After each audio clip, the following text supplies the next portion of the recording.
ते तुम्ही पोलीस स्टेशनला निवेदन देण्यासाठी आला होता, नेमकं निवेदन कशासाठी देण्यासाठी आला होता? हे दोन संस्था आहेत त्यांची, नंदकुमार लोखंडेची आणि सयाजी भोसलेची. त्यांची शिवसेना आहे, एक आहे. तर ते लोक काल आमच्या घरी आले 100-150 माणसं घेऊन. तर ते मजुरी विषय सांगितले. आम्ही बोला आम्ही कोण नेते मी सर्व करणार, ते तुम्ही संस्थाकडे जावा काय करा. आणि ते चर्चा झाली. काल सांगितलं तुम्हाला कलेक्टरकडे जायला लागतं. तर काल ते उठून गेले. आम्ही 4-5 तास आम्हाला अडकून बसले. आज पण संस्थामध्ये येऊन आणि परत ते 100-150 माणसाला घेऊन आणि आज आलाय. सगळे दमदाट्याचे आहे.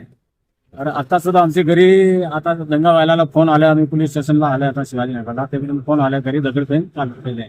पण त्यांना विचारल्यानंतर म्हणतात की आम्ही दमदाटी करत नाही, रीतसर कायदेशीर पद्धतीनं सनदशीर मार्गाने आम्ही आमची मजुरी वाढ मागतोय. त्याच्याबद्दल तुमचं काय म्हणणं आहे?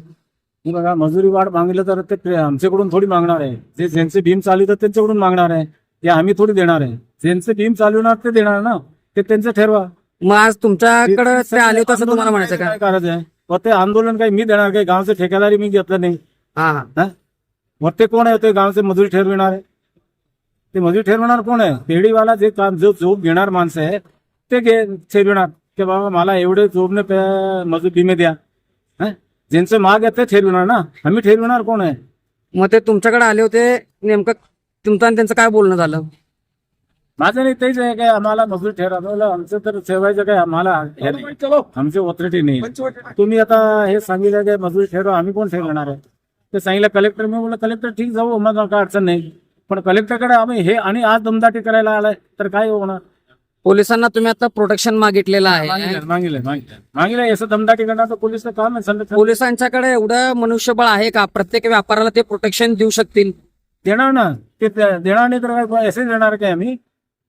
नाही, पोलीस प्रशासनाकडे तेवढं मनुष्यबळ आहे का विचारतोय मी. ते आम्हाला काही माहिती. पोलीस प्रशासनाला हेक नाही आहे, ते गव्हर्नमेंट ठरविणार ना, पोलीस ठरविणार.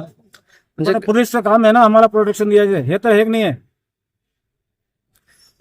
ते पब्लिकला प्रोटेक्शन द्यायचे काम का कोणाचे? पोलीस सरकारचं आहे ना. सरकारचं काम आहे. मग तुम्हाला असं म्हणायचं आहे का तुम्ही या सरकारमध्ये सुरक्षित नाही आहात? आता सध्या तर हे झालं आहे सरकारमध्ये. एवढेपर्यंत सुरक्षित होते, थोडे लोकांमुळे सुरक्षितता झाले ना. त्यांच्यावर बंदोबस्त करायचे ना तुम्हाला. पण बीजेपीचं सरकार आहे, बीजेपी सरकार म्हणते सगळेजण सुरक्षित आहेत. चांगलं आहे. बीजेपी सरकारचं काय सांगायचं? सरकार तर बीजेपीचं आहे, मग तुम्हाला का अनसुरक्षित वाटतंय असं? इथं काय मतलब आंदोलन कारण की त्यांच्यावर काय त्याचा संबंध नाही. सरकारची जबाबदारी असते, तिथला व्यापार चांगला चालला पाहिजे, तिथल्या व्यापारामधले डिस्प्यूट मिटले पाहिजेत. हे सरकारचं कर्तव्य आहे, तिथला व्यापार सुरळीत चालवणं. त्यांचं कोण बनवलं? बीजेपी सरकारमध्ये तुम्ही सुरक्षित नाही असं तुम्हाला वाटतं का? बीजेपीचं सरकारचे तर संबंध काही आलाय नाही. सरकार तर बीजेपीचं झालं साहेब, सरकार हँडल करत असतं त्याला. तुम्ही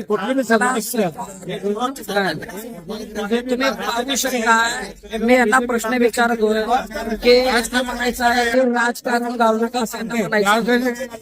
कारण की सरकार हे बीजेपीचं आहे आणि बीजेपी सरकारमध्येच काही लोक सुरक्षित नाही आहेत, काही हिंदूच लेख सुरक्षित नाही आहे त्या सरकारमध्ये, असं यांना म्हणायचं आहे.